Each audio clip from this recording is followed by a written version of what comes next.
How do I know that animal communication really works? In this video, I'm going to give you 3 helpful pointers. And I illustrate these points with real-life examples. For instance, what happened when the lovely horse Enchanter said, "I miss Luna"? Or when Finn went missing for 5 days. We're going to find out in this video whether he got home again. Hi, I'm Rinda, and this here is Artos, my very able and loving assistant. I'm an animal communicator and an animal communication coach. I also wrote the book, The Delight Method of Animal Communication. Like you, I just love animals and I'd love to make it a better world for them. So let's find out how we can do that. Why do people want to know if animal communication really works? Bob Samples wrote that Albert Einstein once spoke of intuition as a sacred gift and likened rationality to a faithful servant. In our society, we've created a society that honors the servant and has forgotten the gift. The point is that we tend to be skeptical about the sacred gift of intuition, and we tend to worship rationality. It's like kind of putting the cart before the horse. But I understand that viewpoint. I've also been raised to put a high value on rationality. However, through animal communication, I've come to understand that intuition is indeed a sacred gift, one that can also be developed, thankfully. So, from the rational perspective, people often ask me, how do I know that animal communication really works? In my experience, the more one does animal communication, the more confirmation you get that it's real and that it really works. But you have to get that experience. And I'm going to give you 3 real-life examples to illustrate what I mean.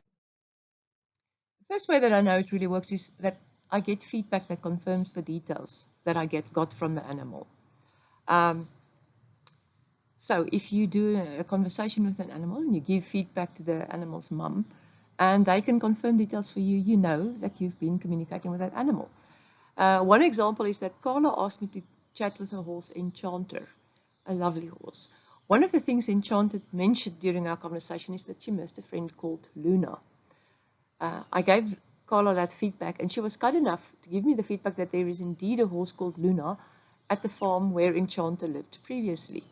This kind of feedback helps us to know that animal communication really works. It's quite simple, actually.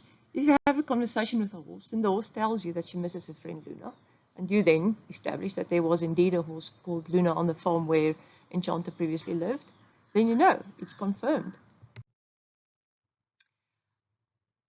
When I gave the feedback to Carla, I said to her, I heard a name that sounded like Luna or Lula. I wasn't quite 100% sure of the spelling.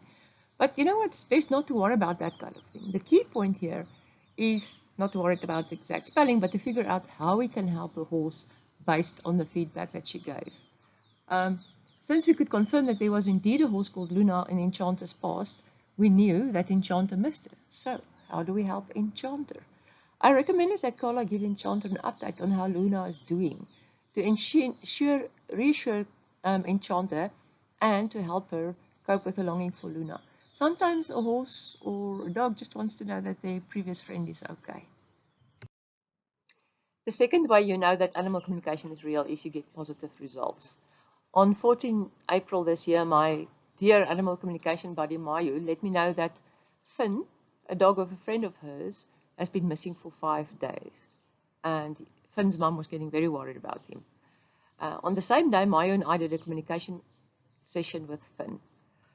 And I just want to mention here that I do not search for lost animals for many reasons, and that's another topic for another day. I find it far simpler to remind an animal that his mum is missing him and to ask him to go home. Most animals know the way home. Sometimes they don't. Anyways, Mayu and I, while we were chatting with him, we saw him having a whole bundle of fun gallivanting around the beautiful forests in Hawaii. And he was definitely having fun for the first while, but then he got injured. So we asked Finn if he'd like to go home, and he said yes, he'd be home in a day or 2. He also showed me that he was limping on his right front leg. So his mom was quite worried. But the next day, the 15th of April, Mayu wrote to a group of us who was giving energetic support for Finn's return. And Mayu wrote very, very good news. She said, Finn just got home safely. He's limping and there seems to be something going on with his right front leg or shoulder exactly as Marina told me earlier today. But he is well, he just ate. In a moment, I'll reveal the third way. Any questions so far? I'd love to know what questions you have about animal communication. If you type your question about animal communication below, I'll try my best to answer it. Also, there is a link in the comments below where you can subscribe to my newsletter. That way you'll get notified of more videos like this. So the third way is positive behavior changes. And if you've seen my previous videos, you will have heard about Max. But anyways, so the way you know animal communication is real is the animal's behavior changes for the better. For instance, a dog that acted very stressed before now suddenly relaxes after you've had a chat with the dog. And Max is a great example of that. He went from a stressed dog who was afraid of everything to a happy and relaxed dog who became an agility champion. I'll put the link to the video about Max in the comments below if you'd like to know more about his story. My mission in life is to make animals happy. So if you'd like a free PDF booklet called 5 Magic Ideas to Improve Your Dog's Happiness Now, just click on the link below this video. I've pinned it in the comments. And please give this video a thumbs up if you enjoyed it. Thank you. Have an awesome day.